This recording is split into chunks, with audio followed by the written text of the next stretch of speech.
Dios quiere que usted viva el cristianismo de una forma natural, que usted deje el pecado de una forma natural, que usted coja la palabra y la entienda de una forma natural, no algo obligado, no algo harto. Yo sé que muchos de ustedes a lo mejor los trajo obligados los papás. Yo sé que algunos de ustedes no querían estar en otro lado, pero los trajeron acá. Dios quiere que usted entienda que el Señor lo ama y que quiere que entienda que el cristianismo es libertad. Pero eso solo se va a lograr con la ayuda del Espíritu Santo.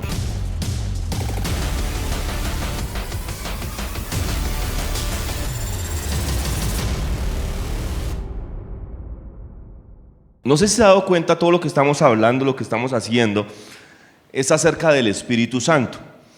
Si yo le digo a usted, imagínese a Dios, cierre sus ojos e imagínese a Dios, ¿usted cómo se imagina al Señor? ¿Cómo se lo imagina? Uno se lo imagina en un trono, ¿cierto? Por allá entre las nubes, por allá lejos, sentado en un trono así, no se le ve el rostro, y usted se lo imagina lleno de poder, ¿cierto? Usted cuando no le hablan de Dios. Si yo le digo a usted, imagínese a Jesús, ¿usted cómo se imagina a Jesús? Uno se lo imagina como un man bacano, ¿no? Como un man chévere que me está saludando, que sale a recibirme, como una persona con la que yo puedo hablar. Pero si yo le digo a usted, imagínese el Espíritu Santo, ¿usted qué se imagina? ¿Qué piensa? ¿Cuántos imaginaron una paloma? ¿Cierto? Es lo primero que uno se imagina, uno piensa en una paloma. Uno se imagina que el Espíritu Santo es una paloma, y eso es por referencia acerca de los evangelios, que dice que el Espíritu Santo descendió sobre Jesús como una paloma, pero Él no es una paloma. ¿Okay? Y eso es lo que quiero que usted entienda en el día de hoy, que el Espíritu Santo no es una paloma, el Espíritu Santo es una persona. Es una persona como Dios Padre, es una persona como Dios Hijo, como Jesucristo, y es una persona que tiene todas las cualidades del Padre y del Hijo. ¿Okay? Y Jesucristo llegó y le dijo a sus discípulos antes de partir, les dijo: muchachos, quédense quietos hasta que descienda el Espíritu Santo. Si usted trajo su Biblia, vaya por favor conmigo al libro de los Hechos, capítulo 1, versículo 6. Hechos capítulo 1, versículo 6. Si no, creo que a lo mejor en las pantallas puede estar. Mire lo que dice: así que mientras los apóstoles estaban con Jesús, le preguntaron con insistencia. Los apóstoles estaban, Jesucristo acababa de resucitar, estaba con sus discípulos, y ellos le preguntaban con insistencia: Señor, ¿ha llegado el tiempo de que liberes a Israel? Recuerda que ellos estaban presionados por el imperio romano. ¿Liberes a Israel y restaures nuestro reino? Él les contestó: solo el Padre tiene la autoridad para fijar esas fechas y tiempos, y a ustedes no les corresponde saberlo. Pero, mire lo que dice el versículo 8: pero recibiréis poder cuando el Espíritu Santo descienda sobre ustedes, y serán mis testigos, y le hablarán a la gente acerca de mí en todas partes, en Jerusalén, por toda Judea, en Samaria y hasta los lugares más lejanos de la tierra. Dice, Jesucristo les dijo a sus discípulos: recibiréis poder cuando descienda sobre vosotros el Espíritu Santo. ¿Poder para qué? Poder para hablar, poder para testificar. Y usted dirá: ¿yo necesito ese poder o no? Usted pensará, usted dirá: que ¿para qué yo quiero ese poder? Les voy a hablar de una persona que cuando usted escucha de hablar de él en los evangelios, y después escucha de hablar de él en el libro de los Hechos, se va a dar cuenta que algo pasó, algo contundente pasó en la vida de este hombre. ¿Cuántos conocen la vida del apóstol Pedro? ¿Alguien conoce a Pedro? Bueno, si usted no conoce a Pedro, Pedro era uno de los discípulos de Jesús, era como uno de los de su confianza. Pero Pedro, cuando usted comienza a estudiar los evangelios, usted se va a dar cuenta que la personalidad de Pedro era un poquito rara a veces. A veces se dejaba usar por Dios, pero a veces se dejaba usar por el diablo. Tanto que una vez Jesucristo le tuvo que coger así del cuello, yo creo que lo cogió así, lo forzó y le dijo: apártate de mí, Satanás, le dijo a Pedro, porque Pedro era un hombre que era muy variable. Su ánimo no era era muy inestable en sus decisiones. A veces se dejaba usar por Dios. Él fue el que dijo: Señor, ¿a quién iremos si solo tú tienes palabra de vida eterna? Pero también fue el que trató de que Jesucristo no muriera en la cruz. O sea, era un hombre que se dejaba usar, y así era toda su vida. Su vida era un vaivén de emociones, tanto que cuando arrestaron a Jesucristo, ¿se acuerdan? No sé si ha escuchado esta historia, que él lo negó 3 veces. 3 veces negó al Señor. Pedro no fue capaz de mantener su fe y su convicción delante de una esclava. O sea, él era un judío, él tenía ciertos derechos como judíos, pero una esclava llegó y le preguntó: yo te he visto, tú andabas con el que están crucificando. Y Pedro llegó, ¿sabe qué dijo? No sé de lo que me estás hablando. Y no fue capaz de mantener su fe. Era un hombre que no era capaz de defender sus principios, no tenía carácter. ¿Alguien sabe qué es carácter? Carácter es la capacidad que usted tiene para defender sus convicciones o lo que usted cree. Pedro no era así. Pedro salió corriendo y se escondió por otro lado, y otra persona llegó y le preguntó: yo te he visto, tú eres el que andaba con el que van a crucificar. Y él llegaba: no sé qué está pasando, yo no soy ese. Y salió y se escabulló por otro lado. Y así una tercera vez, hasta que la tercera vez ya no se aguantó más, y para que no pensaran que él era un cristiano, o sea, un seguidor de Cristo, dijo una grosería y dijo: yo a ese no lo conozco, yo no sé quién es. Sí, se han escuchado esa historia, y dice que el gallo cantó en esa oportunidad y Jesucristo lo miró. O sea, Pedro era un hombre que no era capaz de mantener sus convicciones. Pedro era un hombre que no era capaz de hablar en público. Le costaba mucho trabajo hablar en público. Su personalidad no estaba muy fuerte. Pero cuando usted comienza a leer el libro de los Hechos, después de que desciende el Espíritu Santo, en el libro de los Hechos capítulo 2, dice que el lugar donde estaban era un lugar así como este. Todos nos reuníamos a orar, se reunieron a hablar con Dios. Estaban hablando con Dios, y de repente el lugar donde estaba comenzó a temblar, y dice la Biblia que descendió el Espíritu Santo. Es la primera vez que desciende el Espíritu Santo con tal magnitud y a habitar dentro del creyente. Porque cuando usted lee el Antiguo Testamento, cuando usted mira el Antiguo Testamento, el Espíritu Santo era sobre la persona. ¿Conocen la historia de Sansón? ¿Alguien ha escuchado la historia de Sansón o de los personajes de la Biblia? El Espíritu Santo venía sobre la persona, no dentro, sobre la persona, y esa persona tenía fuerza, o podía correr más rápido, o así podía hacer descender fuego del cielo, pero nunca el Espíritu Santo estaba dentro de la persona. Para que el Espíritu Santo pudiera estar dentro de la persona, tenía que ser una persona justificada, estar bien ante Dios, y en esa época nadie estaba así. Pero después de que Cristo murió y resucitó por nosotros, todo aquel que cree en Cristo, el Espíritu Santo podía entrar y habitar en ellos. En el capítulo 2 del libro de los Hechos, el Espíritu Santo desciende, y desciende con tal furia. Era la primera vez que iba a descender, y entra en el creyente, entra en la persona. Eso es más poderoso que cuando el QB entraba en los de la aldea. ¿Sí se han escuchado esa historia? O sea, el momento era más potente, era más fuerte que la cuarta transformación de Goku. O sea, el lugar donde estaban tembló tremendamente. Todo el pueblo se dio cuenta que algo había pasado y se reunió alrededor. Y en esa época estaban celebrando una fiesta. Había mucho judío que podían crucificar a Pedro o a todos los discípulos. El riesgo era mayor que cuando estaban arrestando a Cristo. Cuando estaban arrestando a Cristo, habían soldados y había gente, pero no era tanta como la que hay ahora. O sea, ahora sí podían matar a Pedro, y hubiera sido una cosa tremenda, y no hubieran podido hacer nada ni escapar porque estaban totalmente rodeados. Se amontona el pueblo alrededor a escuchar el estruendo en esa montaña. Se viene todo el pueblo a ver qué es lo que está pasando, y salen los discípulos. Pero su comportamiento no era normal, parecían como borrachos. Y hablaban como cosas raras. Hablaban y no se les entendía lo que hablaban. Rabaster, eso, y eso, la gente: ¿qué pasó aquí? Están borrachos, digan, y le dicen a los discípulos: ustedes están borrachos. Entonces sale uno que se llama Pedro, que el anterior en los evangelios no era capaz de mantener su fe, que no era capaz ni siquiera de defenderse ante una esclava. Se para entre la multitud y llega y dice: no se equivoquen, esta gente no está borracha. Lo que pasa es que somos creyentes y el Espíritu Santo descendió sobre nosotros. Y comienza a pegar un sermón impresionante, más que cualquier motivador, más que cualquier TikToker. Se pega un sermón impresionante, que dice la Biblia que las palabras de Pedro eran tan cortantes que penetraban hasta lo más profundo de las personas, y la gente corría hacia Pedro. Imagínense eso, corrían hacia Pedro y le decían: ¿qué tenemos que hacer para ser salvos? Era una convicción de pecado tan fuerte. O sea, Pedro salió y defendió su fe con tal valentía, con tal denuedo, que la gente dijo: yo quiero, ¿qué está pasando ahí?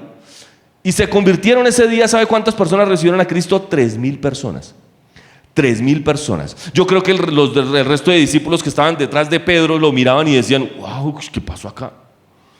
¿Quién es este? Es más, hay historiadores que dicen que el Pedro del libro de los Hechos no es el mismo Pedro de los evangelios, porque es que su comportamiento era totalmente distinto. Pedro una vez iba caminando con otro discípulo y vieron un enfermo. El enfermo les pidió plata y él dijo: no tengo oro ni plata, pero lo que tengo te doy, en el nombre de Jesús sea sano. Sanaba con imponer las manos. O sea, imponía las manos sobre los enfermos y estos sanaban. Llegó tanto poder en él que hasta la sombra ponían a los enfermos en la calle para que la sombra de Pedro se proyectara sobre los enfermos. ¿Y sabe qué pasaba sobre la gente? La gente era sana.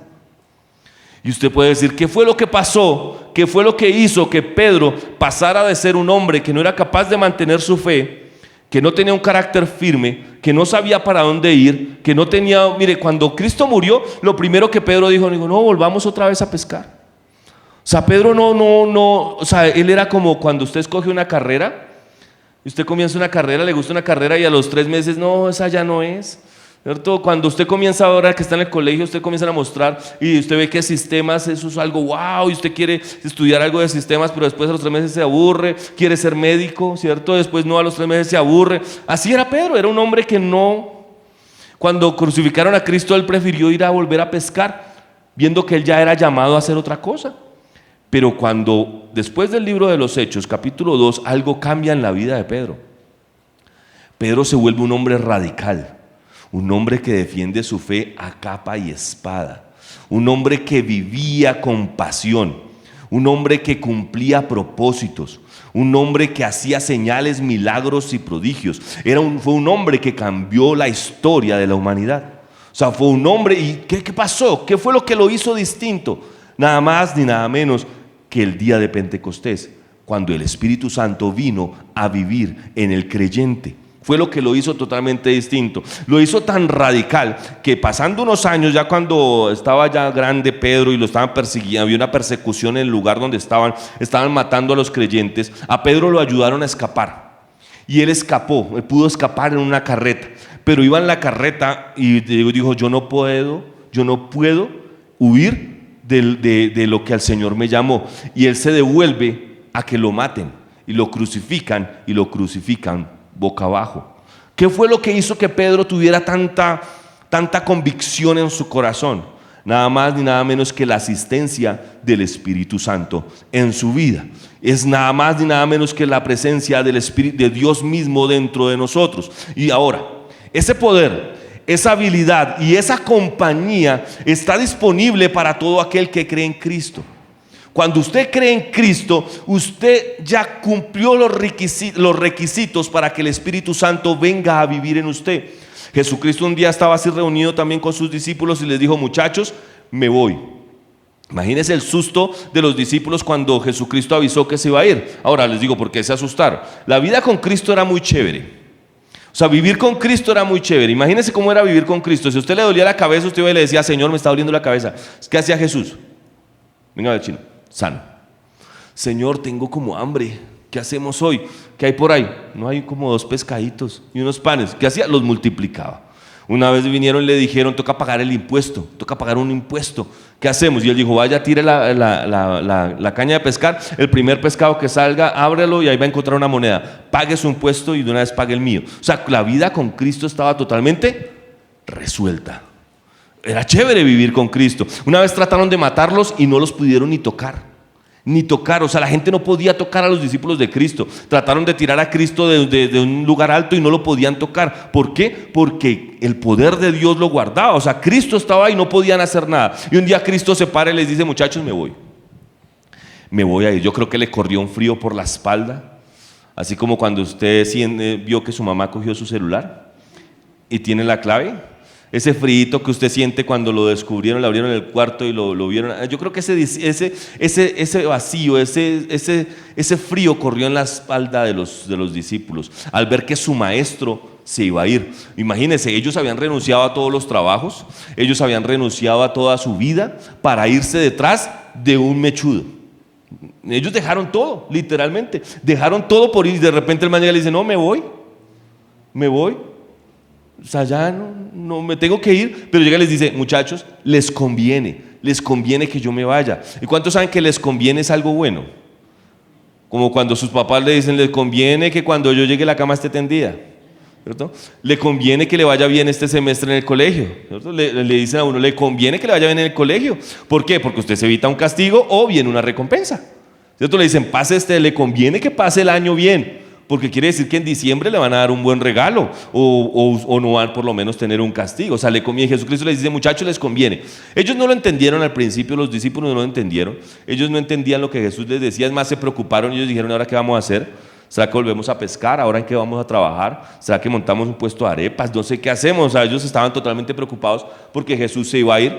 Y Jesucristo pasa todo lo que ustedes conocen, lo arrestan, lo llevan cautivo, lo crucifican, Él muere, lo entierran. Al tercer día resucita. Les dice a sus discípulos, no se muevan hasta que descienda el Espíritu Santo, lo que leímos ahorita antes.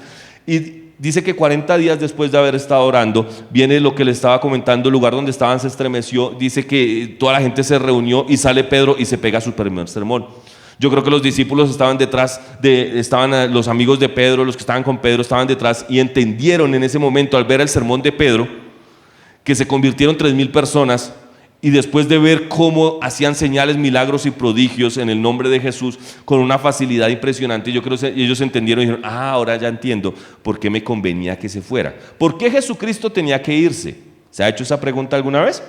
A él lo querían hacer rey, ¿por qué no se quedó una vez ahí? Él no podía quedarse porque él estaba limitado por un cuerpo carnal. ¿Entienden? Él tenía un cuerpo, ese cuerpo lo limitaba. Ustedes para llegar aquí hoy tuvieron que coger Transmilenio, tuvieron que haber cogido un SITP o una cicla o una moto o un carro, lo que sea. Y yo tenía planeado hoy llegar aquí a las 2 de la tarde. Llegué aquí a las 3:15. ¿Por qué llegué tan tarde? El tráfico endemoniado de Bogotá, ¿cierto? Trancón impresionante y no pude llegar. Jesucristo era un hombre limitado por su cuerpo. En varias una vez llegó donde un amigo de él tenía un amigo muy cercano, se llamaba Lázaro. Era un amigo muy cercano de Jesús. Y le dijeron, Jesús, Lázaro está enfermo. Si tú vas y oras por él, él va a ser sano. Y Jesucristo, listo, hago unas cosas y voy. Cuando llegó como 4 días después. Cuando llegó ahora su amigo, ¿sabe su amigo qué había pasado con su amigo? Había muerto. Tanto que vienen las hermanas de Lázaro y le dicen, Jesús, si hubieras estado aquí, mi hermano no habría muerto. ¿Qué limitaba al cuerpo de Cristo? O sea, ¿qué lo limitaba? Su cuerpo. Él no podía estar en todo lado porque estaba limitado por un cuerpo. Cuando Él murió, derramó su sangre por usted y por mí. Cuando fue al infierno, cuando pagó la culpa que usted y yo merecíamos, y fue rescatado al tercer día, y fue sacado por el Espíritu Santo, y se sentó a la diestra del Padre. Dice la Biblia que todo aquel que cree en Cristo ahora es hijo de Dios. ¿Qué quiere decir? Que usted ya está en comunión con Dios en perfecto estado. O sea, su cuerpo ahora es apto para que habite el Espíritu Santo dentro de usted. Antes no se podía. Entonces, los discípulos creyeron en Cristo y el Espíritu Santo descendió en ellos. Era tanto el poder que no había ningún enfermo en su región. El que había enfermo era sanado porque los discípulos imponían manos sobre ellos. Su convicción fue tan fuerte que eran capaces de defender su fe ante cualquier persona. Ellos ya sabían para dónde ir. Cogían la Biblia y la entendían. ¿Ha tratado de entender la Biblia? Yo me acuerdo que yo a su edad trataba de leer la Biblia. Yo escuchaba de hombres de Dios que habían leído toda la Biblia en un año. Yo dije, voy a leerla también. Y me puse a leerla, capítulo 1, capítulo 2, capítulo 3. ¿Y qué entendí? Nada. ¿No le ha pasado eso o solo a mí? Y más si usted tiene por ahí una Reina Valera. Si usted tiene una Reina Valera, esa Biblia no se entiende casi. Y vosotros sabéis que un vocabulario que ya ni se usa, ¿cierto? Entonces yo cogía la Biblia y la leía, trataba de entender, pero no podía entenderla. Yo me acuerdo que mi hermano, cuando salíamos de la iglesia y ellos se subían a un bus, cogíamos un bus, en esa época los llamábamos los cebolleros, y se subían en el bus y decían, bueno, alguno va a predicar, tiene que alguno predicar. ¿Sabe? A mí que me daba pánico, yo mojaba cuco cada vez que me subía a un bus. Yo no quería ir a la iglesia por la de vuelta, ¿me entiendes? Porque yo sabía que en la de vuelta se iban a poner que quién va a predicar. Y yo me hacía loco, yo me hacía bien atrás y toda la cosa, porque yo no era capaz de defender, yo no era capaz de hablar, yo no era capaz de expresar. ¿Pero por qué? Porque yo todavía no había recibido el bautismo del Espíritu Santo. ¿Me entiendes? Cogía la Biblia y no la entendía. Yo era un muchacho igual que ustedes que pecaba cada rato. Los pecados me ganaban. Habían actitudes en mi vida que yo no lograba vencer. Y yo sabía que estaban mal. Yo sabía que hacía daño cada vez que tenía esas actitudes, pero no era capaz de vencerlo. Y yo sé que muchos de ustedes que están aquí están luchando con cosas en su carne y en su cuerpo y que quieren dejarla y no han podido.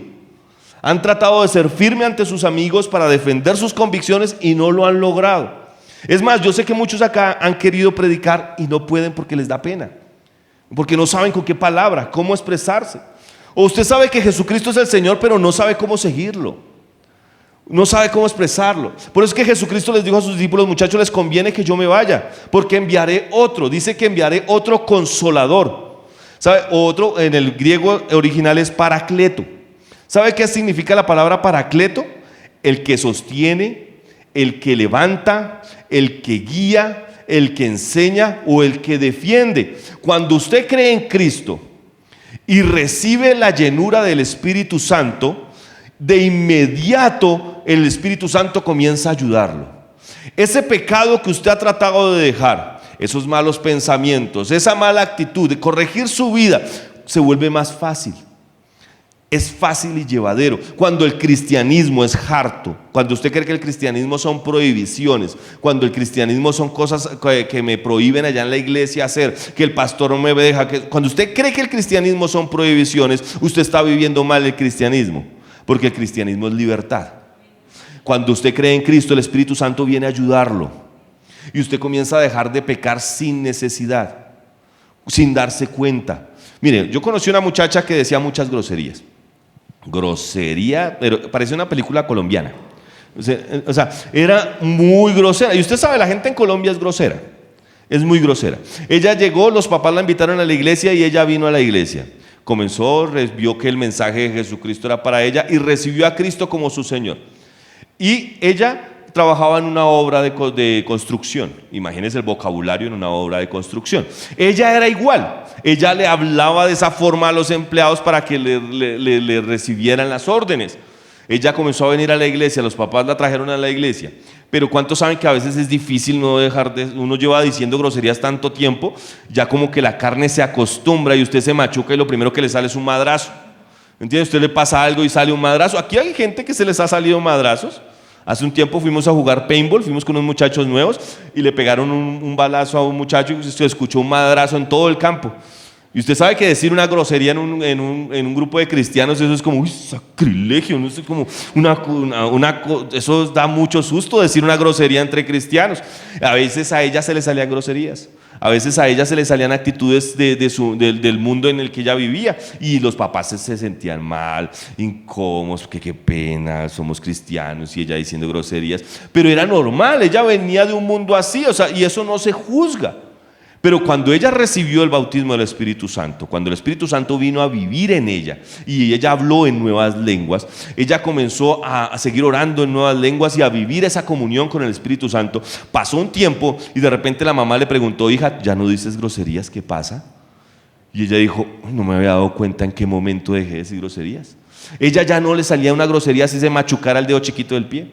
Ella no le salía ni una mala palabra de eso, y no fue algo forzado. No fue algo obligado, sino fue algo natural. Dios quiere que usted viva el cristianismo de una forma natural, que usted deje el pecado de una forma natural, que usted coja la palabra y la entienda de una forma natural, no algo obligado, no algo harto. Yo sé que muchos de ustedes a lo mejor los trajo obligados los papás. Yo sé que algunos de ustedes no querían estar en otro lado, pero los trajeron acá. Dios quiere que usted entienda que el Señor lo ama y que quiere que entienda que el cristianismo es libertad. Pero eso solo se va a lograr con la ayuda del Espíritu Santo. Ser cristiano sin el Espíritu Santo es imposible.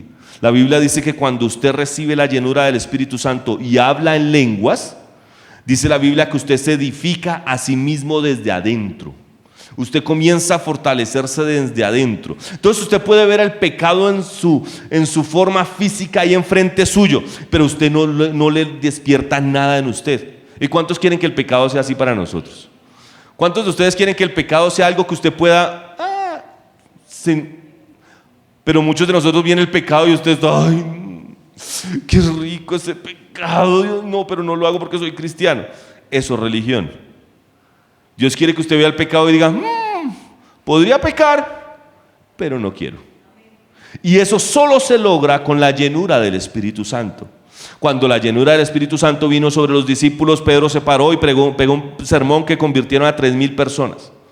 Cuando ponían las manos sobre los enfermos, estos sanan. ¿Cuántos quieren poner manos sobre enfermos y que estos sanen? ¿Sabe una cosa? Al Señor le encanta usar muchachos como ustedes. Mire, cuando usted lee la historia, cuando lee la Biblia, se va a dar cuenta que todos los muchachos que estaban así de su edad lograron cosas impresionantes en la Biblia. Conquistaron naciones, conquistaron reinos. Eran hombres que no los paraba nadie, cumplieron todos sus sueños. Nunca tuvieron falencia de algo, nunca les hizo falta nada cuando dispusieron su vida para el Señor desde jóvenes. Y ver sus caras, verlos ustedes tan jóvenes, yo veo aquí tanto potencial. Ustedes pueden lograr tanto para el Señor aquí en Bogotá, aquí en Colombia, ustedes pueden hacerlo, y con la llenura del Espíritu Santo es mucho más fácil y mucho mejor. Ahora, ¿cómo se recibe el bautismo en el Espíritu Santo? Es muy sencillo, es muy fácil. Yo lo compliqué. Yo soy cristiano hace más o menos 27 años. En mi iglesia hacían parar a todas las personas para que recibieran el bautismo del Espíritu Santo y les imponían las manos. Yo me acuerdo que pasé la primera vez, yo pasé presionado por mi hermano que me dijo, pase, yo pasé y me impusieron las manos, y ¿saben qué sentí? Nada. Yo me acuerdo que yo ese día estaba así y estaba imponiendo manos, y vino el predicador y la persona que estaba aquí al lado se cayó y me impusieron manos a mí y no me caí. Y volvió y me puso manos y ya como que me dio pena con el predicador, entonces me dejé caer por si acaso, ¿no? No quedar mal, van a pensar que yo soy un predicador, una oveja mal, o estoy algo mal en mí. Pero yo comencé a pensar que yo era un cristiano de segunda categoría, porque yo veía que todos hablaban en lenguas y yo no. Yo veía que todo el mundo hablaba en lenguas, entonces yo me forzaba. Yo pensaba que venía el Espíritu Santo sobre mí y cogía así una fuerza así sobrenatural y me cogía así y cogía mi lengua y yo pensaba que era eso. Yo pensaba que eso era el bautismo, entonces yo estaba esperando sentir que mi cuerpo se elevaba así, el ki se elevaba, una nueva transformación, y comenzaba a hablar en lenguas, pero no sentí nunca nada. Y en varias oportunidades me hacían pasar al frente, oraban por mí y yo no sentía nada.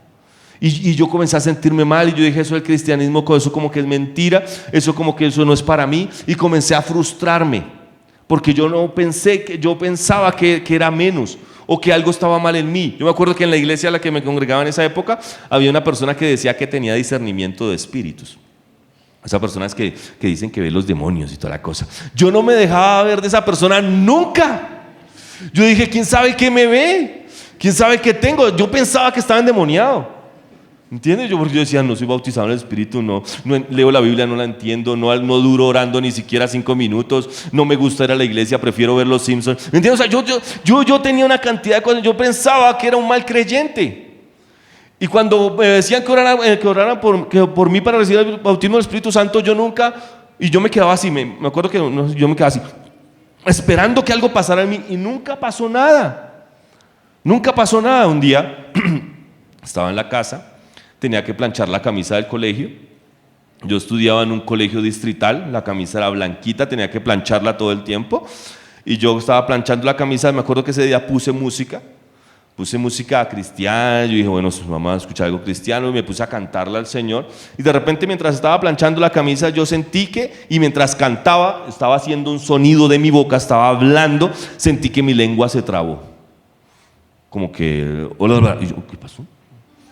Yo miré para todo lado, que nadie me estuviera mirando, qué oso, ¿cierto? Yo estuve mirando y no había nadie, y yo, ¿qué fue lo que pasó ahí? Y yo, ¿será que fue bautismo del Espíritu Santo? ¿Qué fue eso? Y seguí planchando, y dije, la clave está en planchar. Entonces ya ahorita vamos a traerles unas planchas y vamos a planchar. Entonces yo seguí planchando y seguí cantando y seguí alabando al Señor, y cuando me di cuenta, las palabras siguieron saliendo de mi boca y fui bautizado en el Espíritu Santo. A partir de ese momento mi vida cambió radicalmente. No fue que ya no pecara, no fue que ya no tuviera falencias, pero ahora tenía alguien que me ayudaba. De repente cogía la Biblia y la entendía. Después como de 3 años haberla leído por todo lado y entenderla. ¿Cuántos quieren entender la Biblia? Que usted la coja y diga, ah, caramba, es esto. ¿Cuántos quieren venir a la iglesia? Porque hay días que uno no quiere venir. Uno quiere hacer otras cosas, o sea, que sea algo natural. De repente me di cuenta que el pecado ya lo vencía más fácil, y no era una cosa harta, compleja, sino era algo natural, algo inevitable. Cuando me di cuenta, resulté dando los anuncios en la iglesia.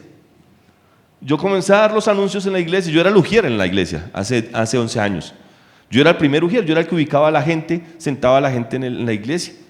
De un día no había quien hablara, quien diera los anuncios, tocaban unos anuncios y no había quien. Éramos como 30 personas en esa época. No hay quien dé los anuncios. Y mi hermano me dijo, no, le toca a usted. Y yo, no, yo no quiero. Pero me tocó. Y me paré al frente y al parecer lo hice bien. Ya llevo 11 años haciéndolo. Amén. ¿Sí me entiende? Y ya he tenido la oportunidad de ir a predicar en otros lugares. Doy clase en CEPCO. Y no es porque yo sea muy duro. Es porque el Espíritu Santo me ayuda. Amén. Y el Espíritu Santo hoy está disponible para usted. Él quiere ayudarlo. Él quiere ayudarlo a sobrellevar ese hábito que no ha podido dejar. Él quiere ayudarlo para que usted tenga paz en su interior y que su paz no dependa de sus papás, no dependa de qué celular tiene, no dependa en qué colegio estudia o qué universidad tiene, sino que tenga una paz verdadera en su corazón. Y hoy está disponible el Espíritu Santo para usted y el Señor quiere llenarlo. Y el Señor quiere trastornar Colombia a través de su vida. Primero quiere trastornarlo a usted, quiere cambiarlo. Quiere ayudarlo a que usted explote su potencial. El Señor quiere ayudarlo a que usted cumpla sus sueños. El Señor quiere ayudarlo a que sus metas se cumplan. Que usted no sea más un actor de reparto. Dios quiere que usted sea el protagonista de la película. Y que usted logre cumplir sus sueños, sus metas, que vista bien, que coma bien, que esté contento. Dios quiere eso. Pero lo primordial, lo primero para empezar es creer en Jesucristo. Es lo primero. ¿Cuántos aquí creen en Cristo? Levánteme la mano los que creen en Cristo. Yo quiero ver los que creen en Cristo. Ok, bien. Ahora los que en realidad creen en Cristo. Amén. Eso es lo primordial. Lo segundo que usted necesita es tener la llenura del Espíritu Santo. ¿Y cómo logramos tener la llenura del Espíritu Santo? Primero, haber creído en Cristo. O sea que si usted creyó en Cristo, usted ya es apto para recibir la llenura del Espíritu Santo. Segundo que usted necesita para recibir el bautismo del Espíritu Santo es creerlo. Por fe, no es por obras y no es por cuanto usted ore. Yo me acuerdo que decía que usted tenía que orar, yo no sé cuánto, a los discípulos le dijeron, tiene que orar 40 días. Ellos oraron 40 días para recibir el bautismo del Espíritu Santo. Después de eso salió Pedro, estaba en una célula, una reunión así común y corriente, no había ni siquiera predicado 5 minutos y encendió el Espíritu Santo. O sea que no es por tiempo en la iglesia, no es por tiempo en que usted ore, sino es por fe. Otra cosa que es fundamental, que usted lo quiera.